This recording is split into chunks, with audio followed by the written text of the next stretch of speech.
Welcome to another video from Old Breed Outdoors. I'm Chris. Whatever time of the day it is that you're watching this video, I appreciate you clicking on the video. If you've already hit that subscribe button, we appreciate you watching another video of ours. And if you're new to the channel, hey, go ahead, hit that subscribe button right down there. We have lots of footage. We are constantly putting out content from all things from family adventures to hunting trips of ours, our entire hunting season, and we don't hold anything back. We show you everything that we do. We talk about gear, we talk about methods, we talk about all sorts of stuff. We're big into 3 P's. That's provide, protect, and preserve. And that goes from everything to providing meat for our family, protecting the animals and the wildlife and the land that we get to hunt and our right to hunt, and then preserving nature, preserving the habitat, and preserving that meat. So we show you all the meat processing, everything that we have. And today we're going to talk about one of the final things that we do in preparation of the season that's upcoming, and that is sharpening our broadheads. So I shoot a 3-bladed fixed broadhead, 150 grain Valkyrie.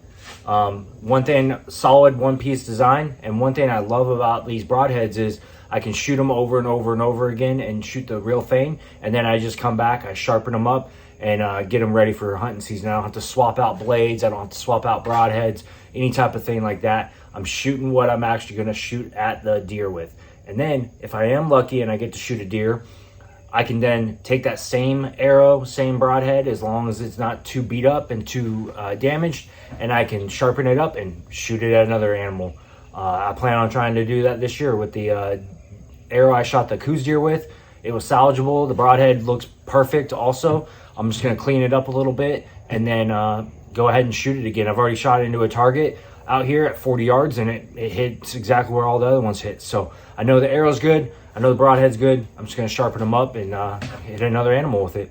So I always remove the broadhead from the arrow when I'm doing this. This way I can keep control of the broadhead and make sure it's flat on all sides. The nice thing about having a 3-blade is all of the angles on these broadheads are the same. And so when you lay it down flat, it's the same no matter which side. You don't have to worry about bevel and taking care of it and damaging the bevel or anything like that. You can see this broadhead's pretty beat up. This is one of the ones I shoot primarily at the target. And maybe I've missed a time or two with it, so it's kind of beat up and nicked up a little bit. So the first thing I do is I just kind of see where is my sharpness at. All right, and I mean, you can see I'm not pressing really hard, but I'm not even doing any damage to that paper at all. I'm just pushing that paper along. So I use sandpaper, and I got 4 levels of sandpaper to really get that good edge going. I start with a heavy grit sandpaper. I got 60, 100, and then I jump up to a 1600, and then I finish it off with a 1500. Depending on the broadhead, I could use more in there and go from a coarser to a finer with more steps in between. But I find this works pretty good to get a good edge on the broadhead. And then I go from back to front. So I go the arrow towards the point of the arrow. And I make sure that I do even counts on all the sides, making sure it's even.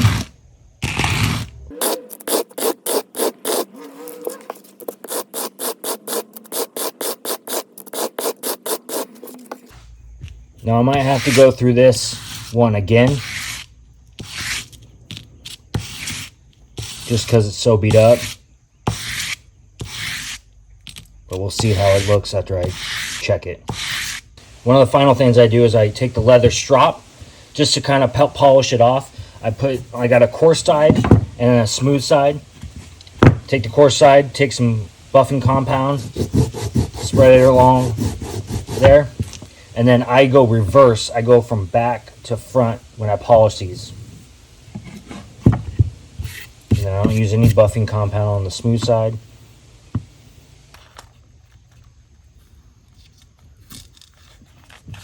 A little bit better, but not quite there yet. So I'm going to go back through and do it again, starting with the coarsest sandpaper and running it back through it again.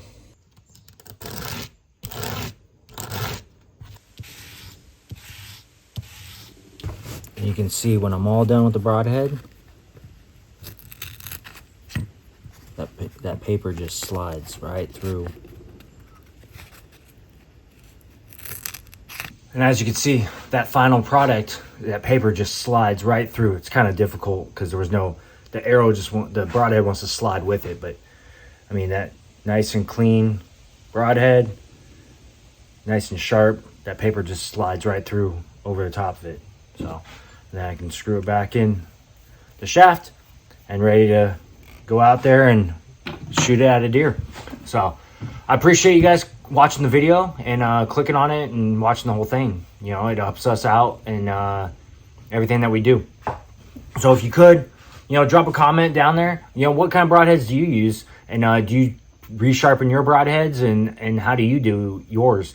So we appreciate learning from everybody, and you know, we'll never not try something new. So if you have a better technique, a better way to try sharpen broadheads, let me know, and I'll give it a shot and give it a try.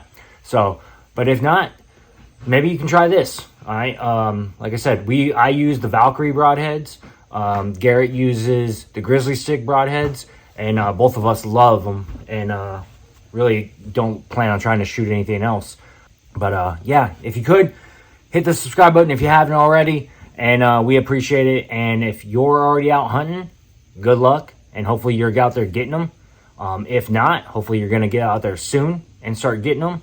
Like I said, we leave tomorrow for our first trip of the year, and then it's full steam ahead coming up. So yeah, good luck, and see you on the next video.